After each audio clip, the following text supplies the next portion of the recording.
Welcome to the Tibet Center here at 151 West 30th Street.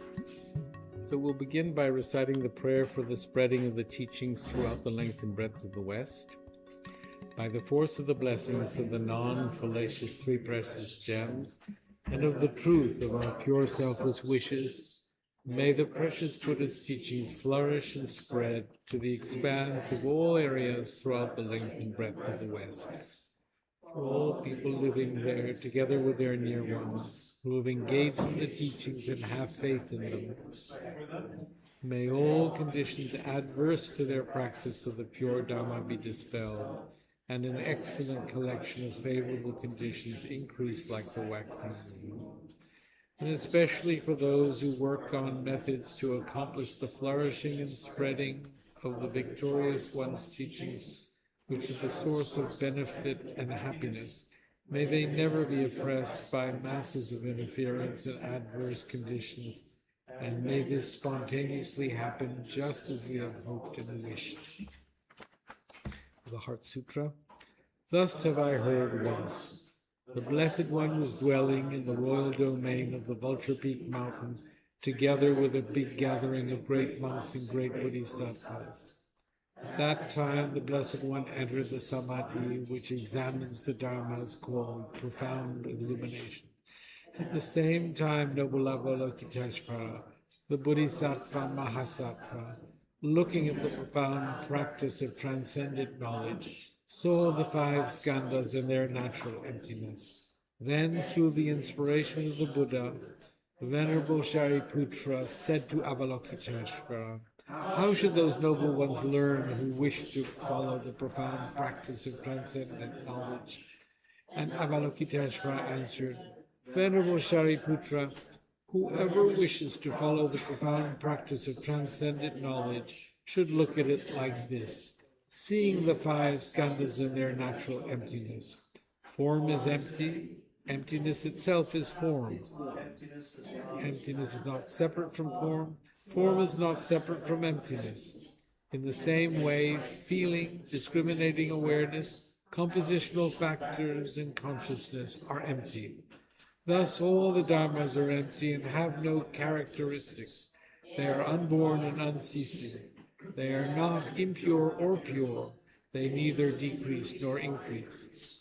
Therefore, since there is emptiness, there is no form, no feeling, no discriminating awareness, no compositional factors, no consciousness, no eye, no ear, no nose, no tongue, no body, no mind, no appearance, no sound, no smell, no taste, no sensation, no objects of mind, no quality of sight, no quality of thought, no quality of tasting, no quality of sensing, no quality of mind consciousness. There are no nidanas from ignorance to old age and death, nor their wearing out. There is no suffering, no cause of suffering, no ending of suffering, and no path, no wisdom, no attainment, no non-attainment. Therefore, since there is no attainment, the bodhisattvas abide by means of transcendent knowledge. And since there is no obscurity of mind, they have no fear. They transcend falsity and pass beyond the bounds of sorrow. All the Buddhas who dwell in the past, present, and future, by means of transcendent knowledge, fully, clearly awaken to unsurpassed, true, complete enlightenment. Therefore, the mantra of transcendent knowledge, the mantra of deep insight, the unsurpassed mantra, the unequaled mantra, the mantra of all suffering should be known as truth, for there is no deception. In transcendent knowledge, the mantra is proclaimed. Tadyata Om Gate Gate Paragate Parasamgate Bodhisattva. O Shariputra, this is how a Bodhisattva Mahasattva should learn profound transcendent knowledge. Then the Blessed One arose from that samadhi and praised the Bodhisattva Mahasattva Avalokiteshvara, saying, Good, good, O son of noble family, profound transcendent knowledge should be practiced just as you are taught, and the Tathagatas will rejoice. When the Blessed One had said this, Shariputra and Avalokiteshvara, that whole gathering in the world with its gods, humans, asuras, and Gandharvas, full of joy, praise the words of the Blessed One. And we generate bodhicitta with the wish to pray. I shall always go for refuge to the Buddha, Dharma, and Sangha until I reach full enlightenment. Inspired by wisdom and compassion, today in the Buddha's presence, I generate the mind intent on full awakening for the benefit of all sentient beings. As long as space endures, as long as sentient beings remain, until then may I too remain to dispel the miseries of the world. With the wish to free all beings, I shall always go for refuge to the Buddha, Dharma, and Sangha until I reach full enlightenment. Inspired by wisdom and compassion, today in the Buddha's presence, I generate the mind intent on full awakening for the benefit of all sentient beings. As long as space endures, as long as sentient beings remain, until then may I too remain to dispel the miseries of the world. With the wish to free all beings, I shall go for refuge to the Buddha, Dharma, and Sangha until I reach full enlightenment. Inspired by wisdom and compassion, today in the Buddha's presence, I generate the mind intent on full awakening for the benefit of all sentient beings. As long as space endures, as long as sentient beings remain, until then may I too remain to dispel the miseries of the world.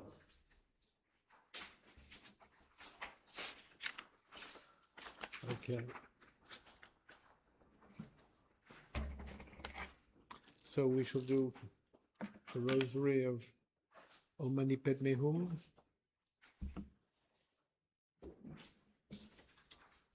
Om Mani Padme Hum, Om Mani Padme Hum, Om Mani Padme Hum, Om Mani Padme Hum. Om Mani Padme Hum, Om Mani Padme Hum.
Om Mani Padme Hum.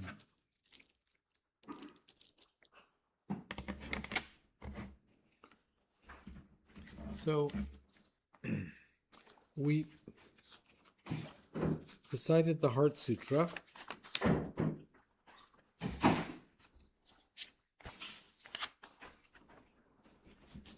in which Shariputra asks Avalokiteshvara, how should those noble ones learn who wish to follow the profound practice of transcendent knowledge? And Avalokiteshvara answered, Venerable Shariputra, whoever wishes to follow the profound practice of transcendent knowledge should look at it like this, seeing the 5 skandhas and their natural emptiness. So, what are the 5 skandhas?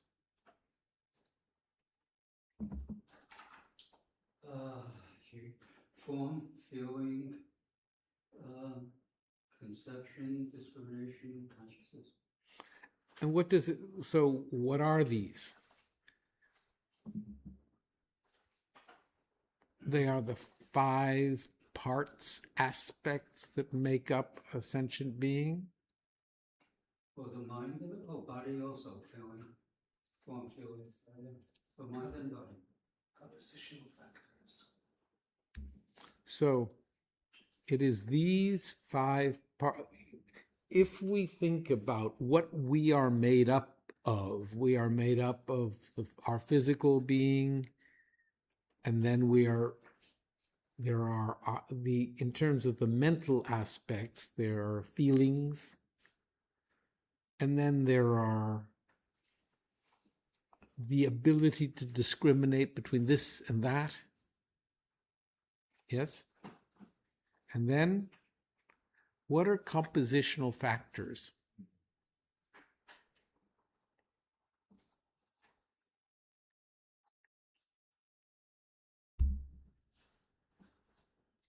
Is it perception of when we see something?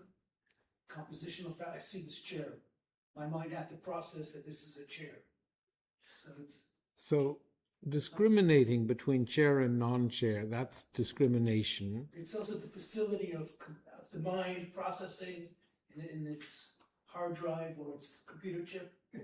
That here it is in front of me. So all the thought processes all the thought processes make up the compositional factors. Yeah. And it may be influenced by feelings as well. Influenced by they all sort of influence each other, but feelings are feelings. So you have a dream. You get a dream at night. Sometimes you think you understand the dream as a transmission, but then your feelings can color it. So that plays into compositional factors as well. And what is consciousness? Separate from these other. Yeah, consciousness, I would assume it means that you do, let's say, the Eightfold. It's mere knowing. Just all these other aspects that make up the self, and then that mere knowing is consciousness. So all these 5, they talk about 5 heaps, and it's important that we think of these as heaps. I think that when the Buddha taught this, he had these heaps made of sand or rice. And why was it important that these be seen as heaps rather than 5 things? Because there are many thoughts. Heap is a group of thoughts. So the English word we use is, what are we talking about? Aggregates. So aggregates are an aggregation.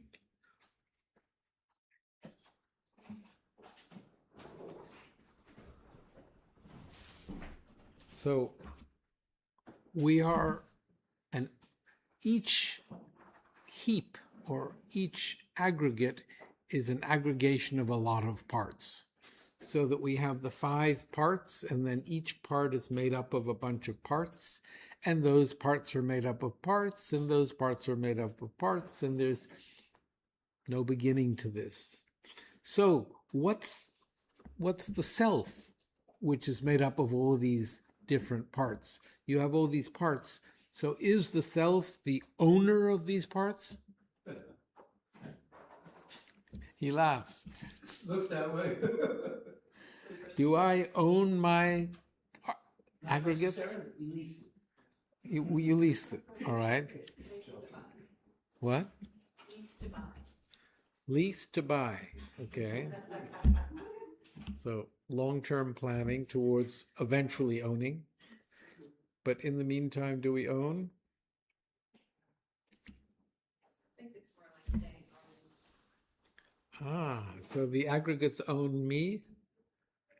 Sort of wireless. Is that why it's called a heap?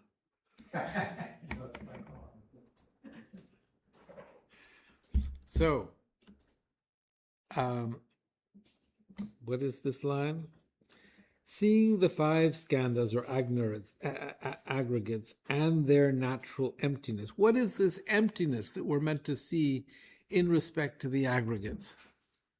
Not in here. And what does that mean? It means there's no permanence. Permanence. It means it doesn't self-arise from itself. And then Lack of truly existing.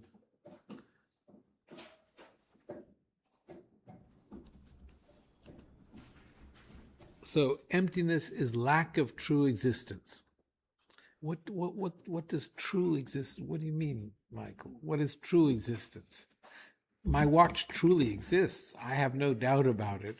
The battery goes out from time to time, but it's truly in front of me. Well, let's say, I'm just going to, how do you say it? Let's say its appearance appears as one thing, though it is not one thing. Yeah. No, I realize there are parts that make up my watch. You don't think about the watch, you think about the watch. Correct. But I depend on the parts to move along and tell me what time it is. That's true. So, yeah. As I was saying, until the parts break. So, but if all things are made of parts, there's no So all things are what? made of parts. So the thing is made out of parts. So there is a thing which is made of parts. So it's a composite. There's a thing that is made up of parts. And then she said it is a composite. That's what you said. Okay. True existence, I guess, exists as it appears in some schools, but that's. So Michael's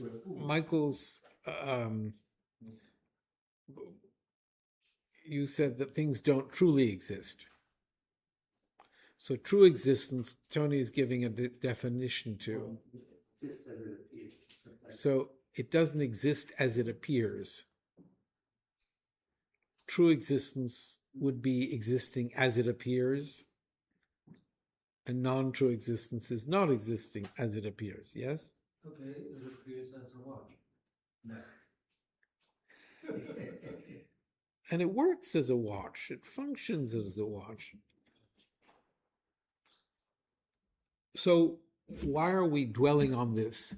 Because we've been discussing for the last few weeks what happiness is and how to arrive at happiness, and the whole idea that is happiness something that we gain by outside phenomena providing us with what we wish for, or is it something that comes from the inside in some way? And what inhibits happiness is this belief in some kind of truly existent self. It is out of this belief in truly existent self that we develop the wish to please the self, and we engage in wishing for things, desiring. We wish to protect the self, and we keep things that might challenge its happiness at bay. But all the frustrations that we have of not having what we want and of wanting to keep away that which we don't want. All of that stems from this belief in there being a self. So the whole idea that seeing the five skandhas and their natural emptiness would lead us to some point of liberation or transcendence from a state of unhappiness. I bring it up for this reason. So no matter what we're discussing, no matter what we are thinking about, at the core of Buddhist belief is that all the problems that we face are the result of holding on to a sense of self. All attainments, whether they are what are called the lesser vehicle attainments or the great attainments, all those attainments are the result of coming to realize that there is no actual, truly existent self. So it's something to constantly come back to make, let's say, a theme in our thought, in our practice, whether we're discussing secular ethics, when we are just working at developing an ethical way of life, working at cultivating ethics. It is I who am working at developing ethics. And to think about who I am, what I am, will only help in diminishing the sense of self. That it's that out of that sense of self that I engage in actions that are unethical. And so the more I recognize that there is no self, the more the basis for that non-ethical behavior it dissolves. So devoting some time to looking for the self, looking for how it is made up of all these parts, and how, given the fact that it is made up of all these parts,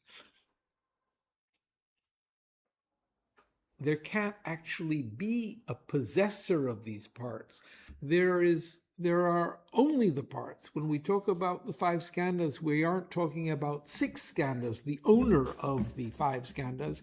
We're talking about five skandhas. We are the makeup of these five skandhas.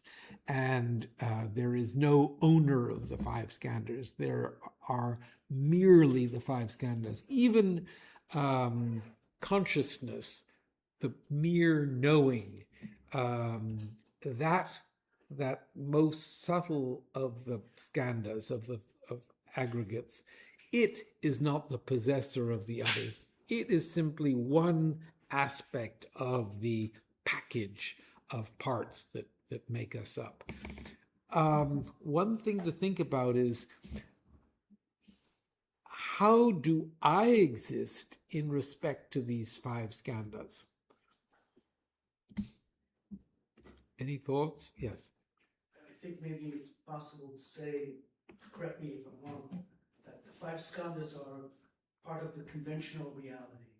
It's not part of the ultimate reality.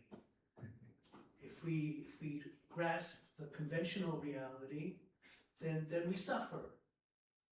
So we try to align ourselves with the ultimate reality.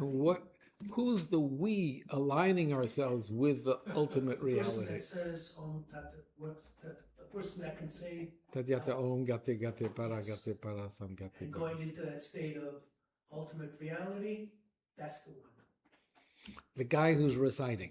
Yeah, Subject meaning. because he's going into luminescence. So you're suggesting that there is a possessor of the skandhas. It's a conventional reality. That's the test. So conventionally, you're saying that there is some possessor of the skandhas. That's philosophical. it's a Here we're it's a talking. conventional reality. Yes, we experience it, but if I'm experiencing it, doesn't mean it's an ultimate reality. It could be a conventional reality. And if I use my discernment, I can say, this is a conventional reality, I can let go of it. If I sooner I No, let no, go of wait, it, but who is the I who's letting go of anything? In an ideal world, it would be like the primordial child, right? It's like a diamond. So like if you withstand enough like external pressure, those 5 things, right? When all that's left might be the primordial child, like a sense of that. But in a sense, Tell me about the primordial child. it's like You have a primordial child? that'd be crazy if I did. Whoa. I guess like if I were to tell you more about that, it's not necessarily like imagining yourself like as a child necessarily, but right, like seeing the world through like a sense of oneness, right, before being tested by the trials of life versus being able to see oneness, like truly see it, right, like embody it, like feel it in your body in like a somatic sense after going through trials. So how about just undoing any aspects of oneness and just throwing any concept of unity out? Yeah, but you still have like the sun and the moon. The sun is made up of the same bunch of parts. The moon is made up of a bunch of parts. Yeah. We see all those particles that are the moon, and we say, there's the moon.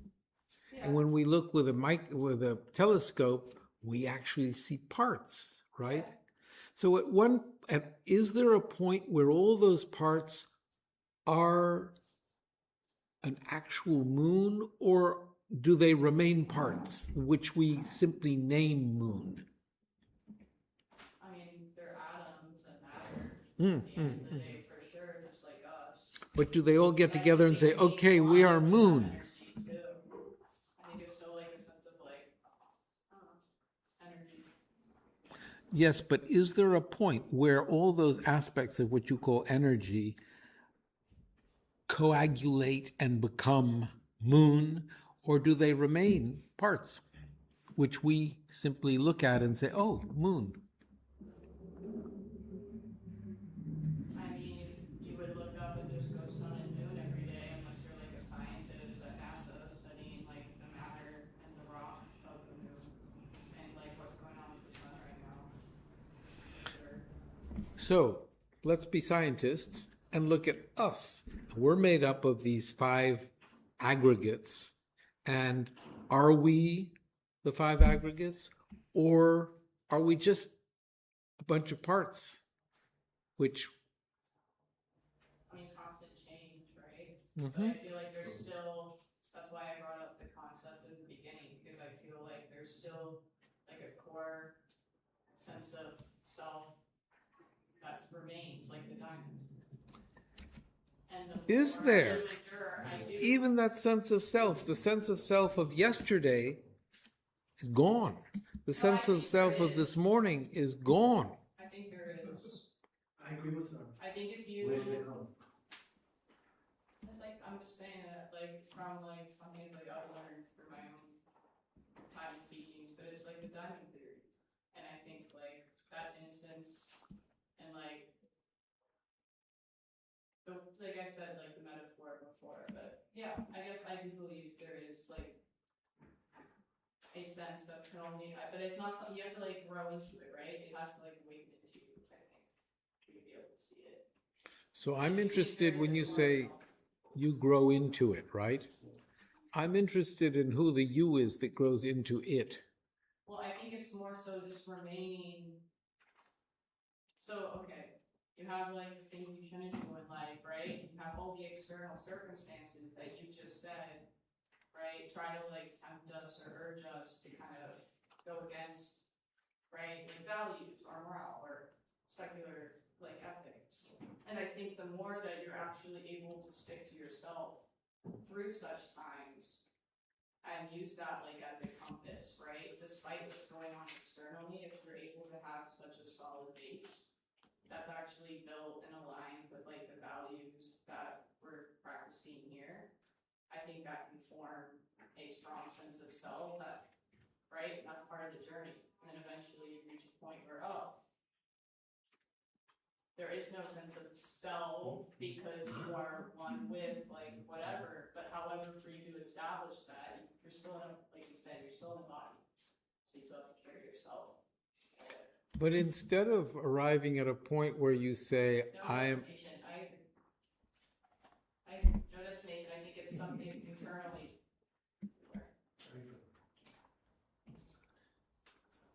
so it's really, really important to think like this. And the Heart Sutra has this really important, it says, form is empty. Emptiness itself is form. Now, this concept that we are empty, whatever it is that we're empty of, but that emptiness, that itself,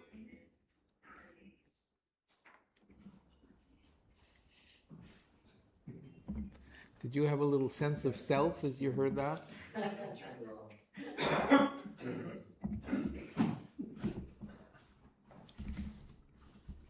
So, I think recognizing that our holding on to a sense of self is the cause of all our problems, and the more we can diminish that sense of self, and the more we can see ourselves as being a bunch of parts to which we attribute a self, that just begins to diminish that which suffers in life, that which feels pride, feels anger, feels jealousy, etc. But isn't it good if you're angry or sad, that you acknowledge it within yourself, not denying it, giving it recognition, and then you let go? Not to short circuit the process of who you are, to honor yourself. So, Is that okay to say that? I'll have to say that that's above my pay grade. I'm not quite sure. Can you Yes. elaborate a little bit about the setting of the Heart Sutra? Because this is actually the beginning. They describe the whole setup, how it was like delivered, right? The whole Heart Sutra. So Yeah. there's the person who recites. There's the person who says that this is the truth, like, and there are people gathered around it. So can you just? So, having been to the place in Bihar, in Rajgir, it's called Vulture's Peak, and it looks like a vulture. And there are two ways of talking about it. It's where vultures congregated, or it actually has the form of a vulture. I've heard both. And vultures, you don't see vultures anymore, but in India, when you drove around like 30, 40, 50 years ago, you'd see the carcass of an animal, and right away there would be vultures coming to eat the animal. And within an hour or two, there would just be bones. And it was the way in which things were, Part of the great cycle. yeah, and cleaned up, as it were. And in the Parsi, the Parsis are the Persians, pre-Islamic Persians, who after, I believe it's when Islam reached Persia, the Parsis fled, and many settled in Bombay and in Karachi, which is now part of Pakistan. But that whole coastal area and the Parsis of Bombay, the way they deal with the dead is that they put them in. There are these towers, and up on the tower they put the body of the deceased person. The vultures come and eat the body. But there are less and less vultures, and they're having a harder and harder time getting rid of the bodies. I don't know whether the Parsi view is the same as the Tibetan view. In Tibet, when you died, your body was offered to vultures as well. And it was a way by which you could, with your own physical self, engage in an act of generosity, feeding the vultures. So, vultures peak, vultures. So the Buddha, a year after he attained enlightenment, first after attaining enlightenment in Bodh Gaya, he wandered, feeling that there was no one who would understand the extraordinary realization he had had. But he came across the 5 ascetics with whom he had been practicing for a few years, and they had all been, they looked down on the fact that he had left their practice and had their ascetic practices, and had permitted himself to eat, had permitted himself to replenish his vitality by eating. And then he sat under the Bodhi tree and attained enlightenment. And when they saw him, they were determined not to show any kind of respect. But he had this extraordinary glow that so inspired them that they stood and they asked him to share what he had realized. And he taught the 4 Noble Truths: the truth of suffering, the cause of suffering, the cessation of suffering, and the path to cessation. And then a year later, up on Vulture's Peak, he taught the Heart Sutra. And so there were those bodhisattvas, those beings who merited to receive this teaching on the ultimate view of emptiness. And so there were beings from different realms of existence and the Buddha went into meditation and inspired a conversation between Shariputra and Avalokiteshvara. Shariputra asking Avalokiteshvara questions such as, how should these noble ones learn who wish to follow the profound practice of transcendent knowledge? And then Avalokiteshvara answers. And the Heart Sutra is Avalokiteshvara's answer to Shariputra. And at the end of it, once Avalokiteshvara has bestowed the mantra of wisdom, the Buddha comes out of his meditation and sanctions what's been taught, saying, yes, that is correct. Yeah, that's what I was wondering.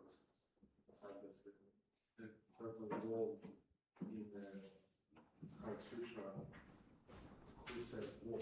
Like it's Buddha, he's meditating and he's inspiring other people. At the same way, I just wanted to ask about the end of each class we recite mantra for the swift return of RINPOCHE, right? And there's a point where it says how, like, the whole structure of this mantra, right? It's like, how can you leave us with this realm? And you promised to be with us, and you left us. So this is probably the same thing, right? I mean, to a certain degree. I mean, I have some problem like understanding the whole structure. Though holding the commitment, so you, Chongla Rinpoche, a bodhisattva, who are devoted to helping others, you holding the commitment, I will invite all beings to be my guests in unsurpassed great awakening. So that is the attitude that Rinpoche is said to possess. Yet you have withdrawn the activities of the form body. It is by means of, so this is attributing full enlightenment to Rinpoche. A Buddha has different bodies, different aspects, and the form body is the method by which the Buddha helps sentient beings. And so you have, by passing away, he has withdrawn the activities of the form body that serves the welfare of others. Is that worthy of the supreme among bodhisattvas?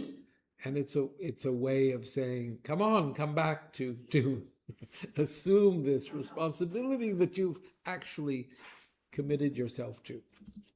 Yes, that. A little question. A little question. Yes, you can have a little question. When you mention, it mentions here, profound practice of transcendent knowledge. Is it the state of being? Is it what is the practice? Is the practice analyzing? Is it Coming to realize emptiness, coming to realize that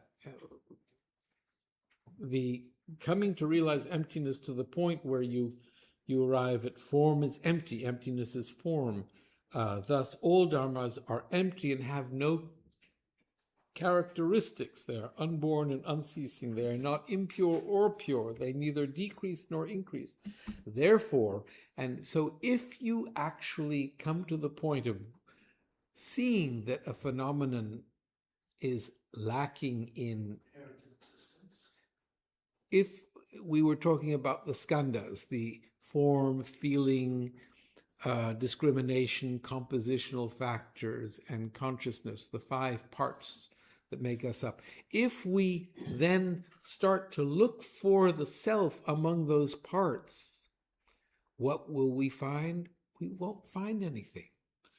Therefore, since there is emptiness, there is no form, no feeling, no discriminating awareness, no compositional factors, no consciousness. So arriving at a point where when you are actually focused on the ultimate truth, there's nothing to be found. Tony agrees. So that's the practice. So that's the practice. The practice is analyzing all the five skandhas, seeing that they're empty of inherent existence, and by releasing ourselves of that, we can experience transcendent knowledge. We look for the possessor, the self, this sense of me that possesses these 5 aggregates. And we come to see that when you take all the parts, in the same way that when we look for the moon among all the little specks of dust, there's no moon there. So it's letting go. Would that be correct to say that? You could say that, yes. Okay. Yes. I was gonna say, do you think direct realization though can be, like, to go off what he said, do you think it can be achieved just through, like, scripture? No, you have to meditate and meditate and meditate. You have to, your mind, as you begin to try to look for a self among all these parts. If let's take the moon, we're looking among all those little bits of dust that make up the moon.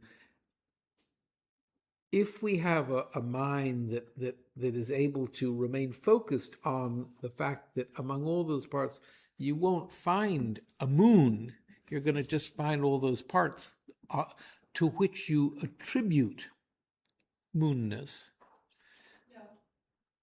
Do you think meditating though can only be like done like sitting down and reciting like prayers and mantras? So meditating and reciting prayers and mantras, I think, are different. This process of thinking, where you're not reciting, you're just thinking, if you've really, really mastered the mind to the point where you can then, once you have recognized that there is no moon among those parts, and you can keep your mind focused there, you can eventually come to a point where you can see that lack of moonness among all those parts.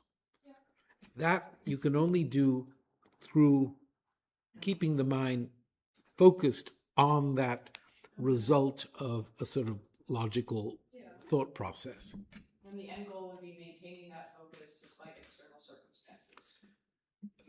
The end goal is deepening your, yes, which you do by what you just said. Where does compassion fit into the analytical meditation? Because it's two wings, right? So all the people who walk around you should have compassion for you, because you're It's not focused. no, when you want to focus on compassion, this process will diminish your sense of self. And out of a less clinging to a sense of self, you will naturally care about others more. So it arises from a deepening of the understanding. You have to work at compassion too. You have to recognize that people are suffering, and you have to develop a wish to remove that suffering. But it's not just a logical How about analysis and understanding. I don't know. Yeah. from I the don't- Eightfold Buddhist path, how would this analytical process fit in? Would it be right view, or would it So- be right concentration? I think that you concentrate on the right view. I think so too.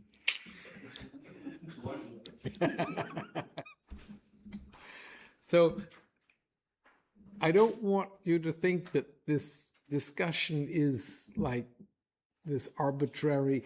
I really, as I said before, I think that we have to bring this into the conversation often.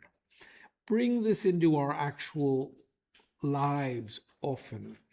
And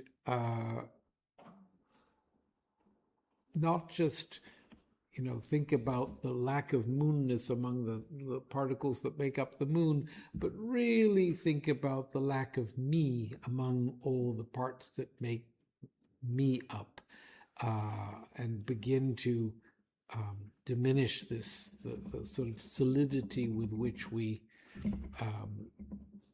hold on to a sense of self, which then causes us to be proud and angry and jealous, etc. So is it, I hear it's useful if someone insults you? What? You said that about me? And they can say, who are you? Where's the you? Show me. Yes? That's the problem. So is it useful to be insulted? When at the end, we read the 8 verses on training the mind.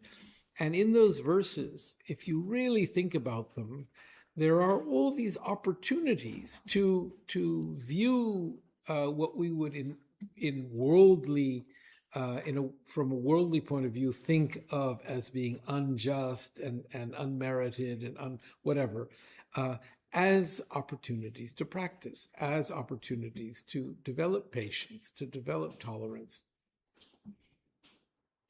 But it's tough.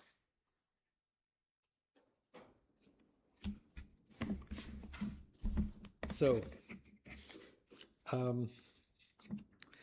we haven't gotten very far with ethics for the new millennium today. I don't know.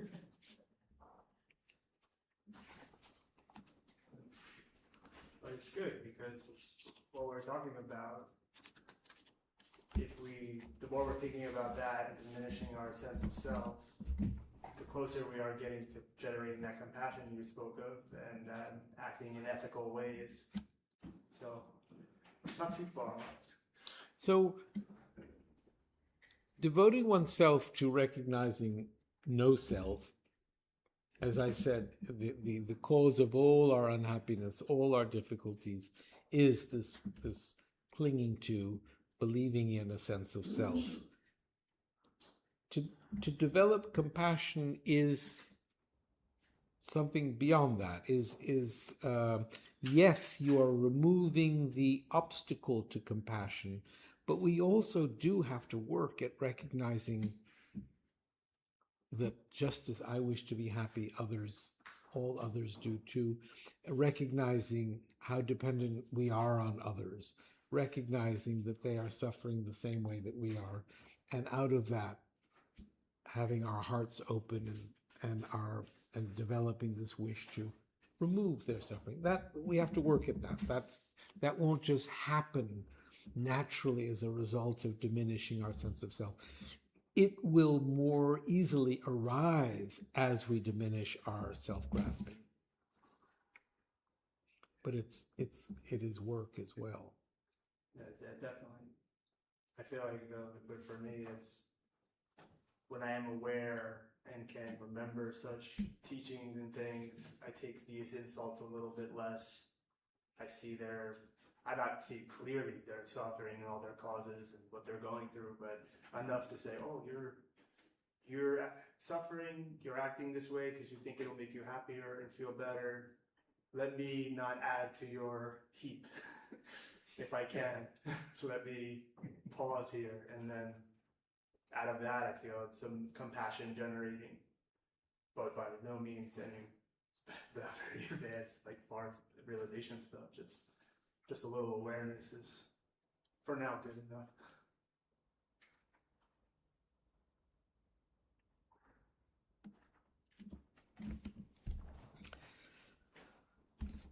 So we ended last week on a sentence that was, it is essential we recognize that when we desire things for no real reason beyond the enjoyment they give us, ultimately they tend to bring us more problems. And then he goes on to say, moreover, we find that like the happiness which gratifying such perceived needs brings, these things, are themselves in fact transient. So what he's saying is that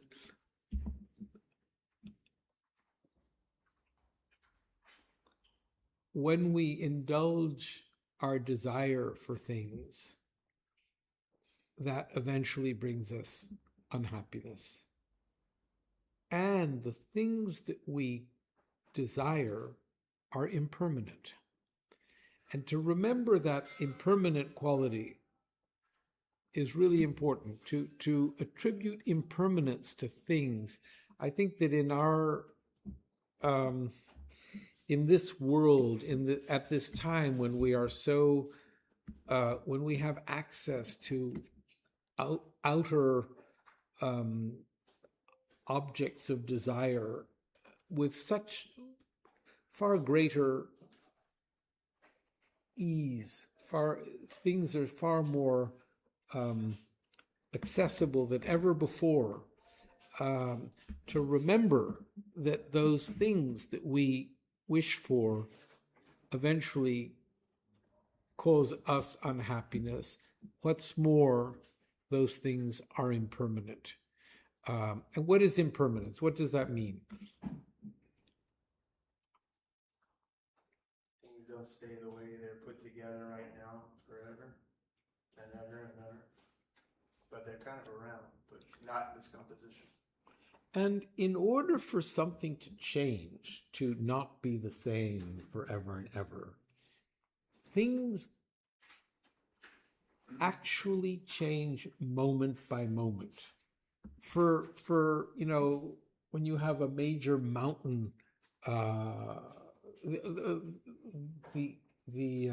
I don't know, Grand Canyon. the all right, the Grand Canyon.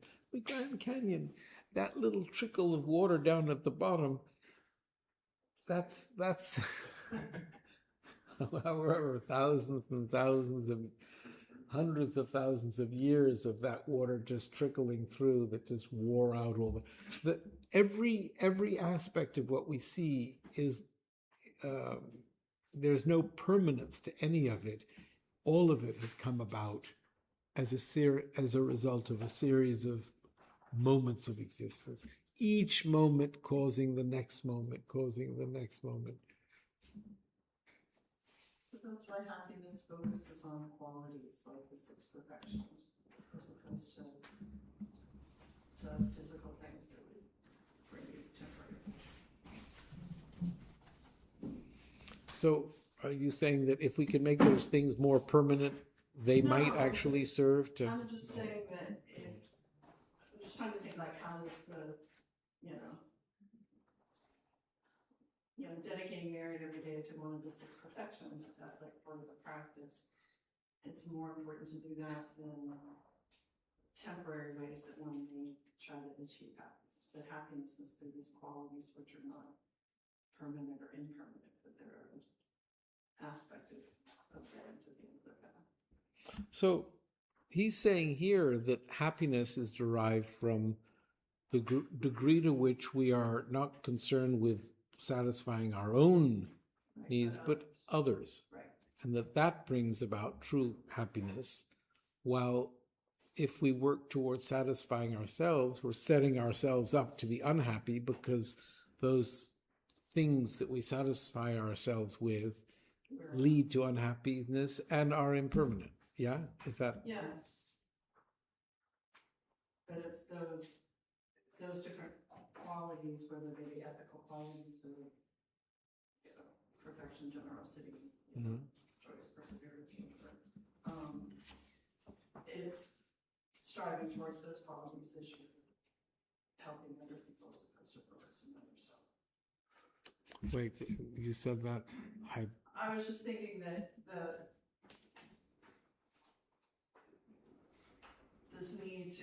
this want to achieve happiness, you're doing it through qualities like the 6 perfections to help other people, as opposed to physical things that you like, if that would. Yes. Though he graciously says that it's natural to wish for things, I'm not suggesting there is necessarily anything wrong in this. An appetite for the concrete is part of human nature. We want to see, we want to touch, we want to possess.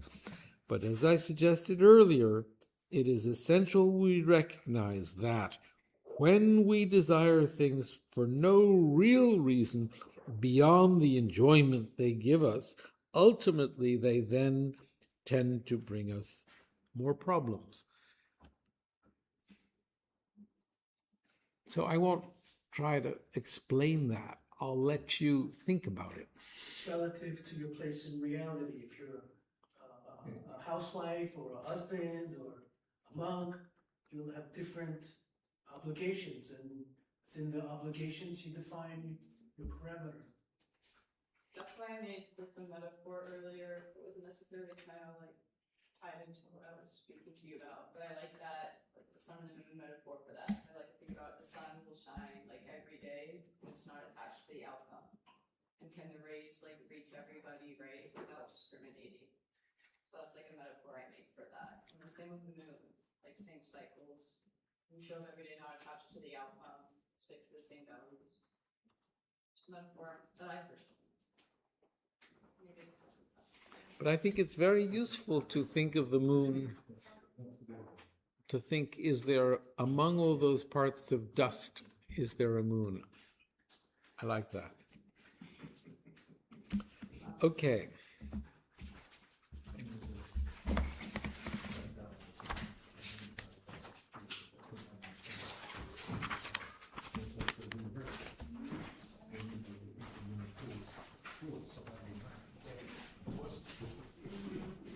So we're being asked to recite the Sutra of the Recollection of the Noble Three Jewels for Raphael Goldwasser.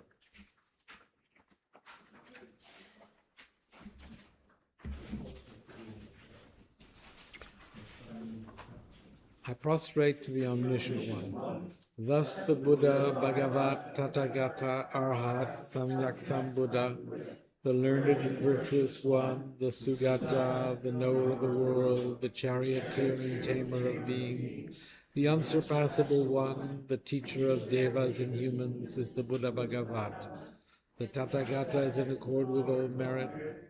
He does not waste the roots of virtue. He is completely ornamented with all patience. He is the basis of the treasures of merit. He is adorned with the minor marks. He blossoms with the flowers of the major marks. His activity is timely and appropriate. Seeing him, he is without disharmony. He brings true joy to those who long with faith. His knowledge cannot be overpowered. His strength cannot be challenged. He is the teacher of all sentient beings. He is the father of bodhisattvas. He is the king of noble ones. He is the guide of those who journey to the city of nirvana. He possesses immeasurable wisdom. He possesses inconceivable confidence. His speech is completely pure. His melody is pleasing. One never has enough of seeing him. His form is incomparable. He is not stained by the realm of desire. He is not stained by the realm of form. He is not affected by the formless realm. He is completely liberated from suffering. He is completely and he is possessed with presence of control. He is completely cut the knots. He is completely liberated from extreme torment. He is liberated from craving. He has crossed over the river. He is perfected in all the wisdoms. He abides in the wisdom of the Buddha Bhagavat, who arises in the past, present, and future. He does not abide in nirvana. He abides in the ultimate perfection. He dwells in the Bhumi where he sees all sentient beings. All these are the perfect virtues of the bright greatness of the Buddha Bhagavat. The holy Dharma is good at the beginning, good in the middle, and good at the end. Its meaning is excellent. Its words are excellent. It is uncorrupted. It is completely perfect and completely pure. It completely purifies. The Bhagavat teaches the Dharma well. It brings complete vision. It is free from sickness. It is always timely. It directs one further. Seeing it fulfills one's purpose. It brings discriminating insight for the wise. The Dharma which is taught by the Bhagavat is revealed properly in the Vinaya. It is renunciation. It causes one to arrive at perfect enlightenment. It is without contradiction. It is pithy. It is trustworthy and puts an end to the journey. As for the Sangha, the great Yana, they enter completely. They enter insightfully. They enter straightforwardly. They enter harmoniously. They are worthy of veneration and joint bonds. They are worthy of receiving prostration. They are a field of glorious merit. They are completely capable of receiving all gifts. They are an object of generosity.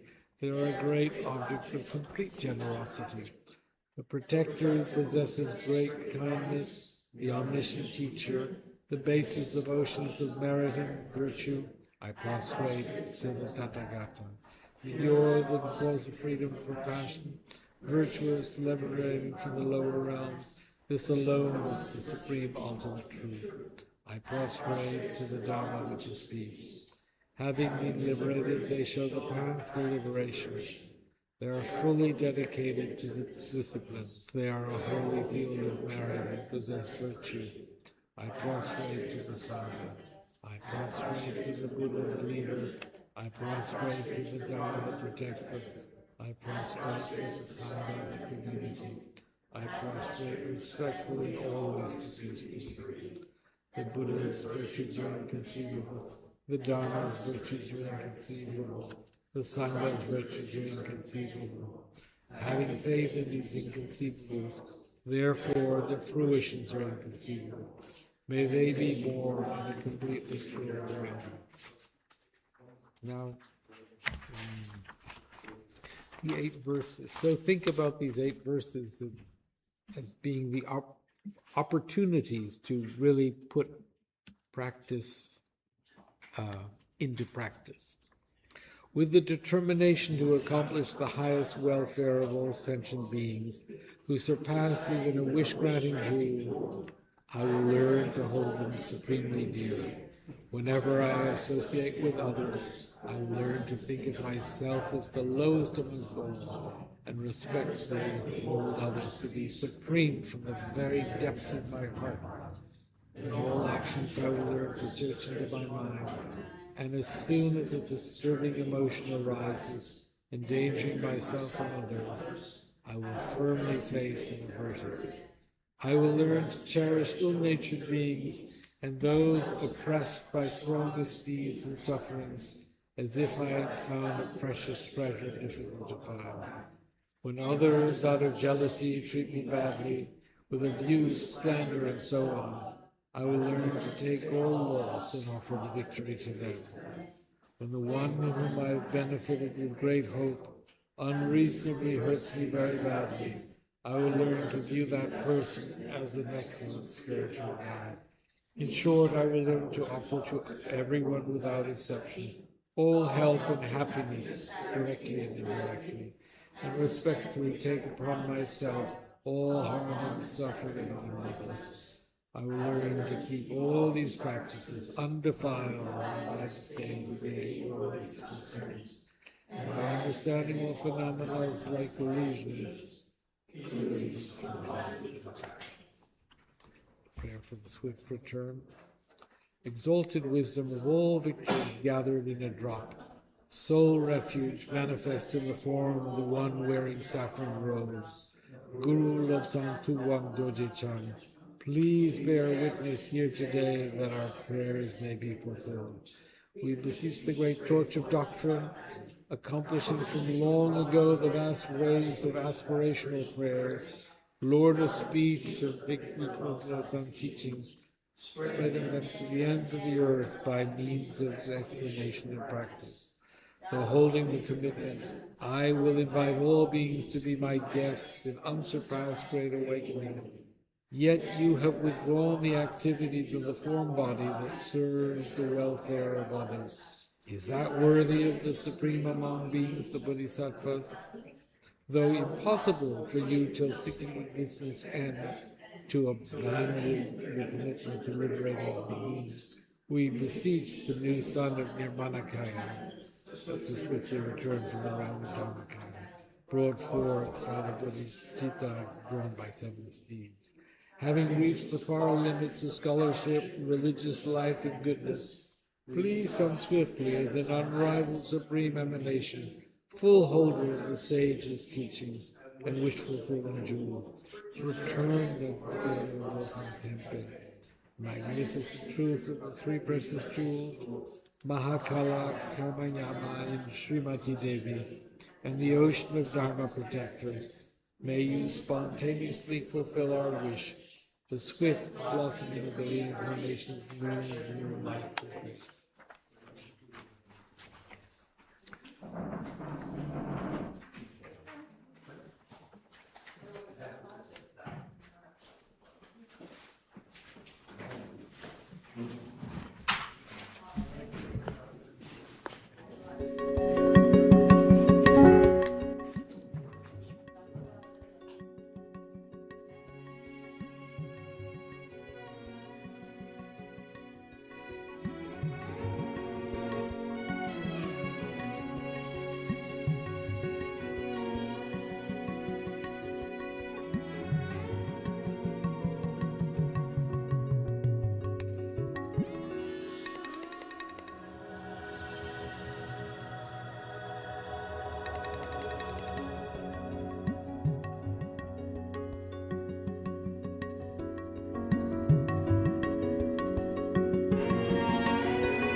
Thank you.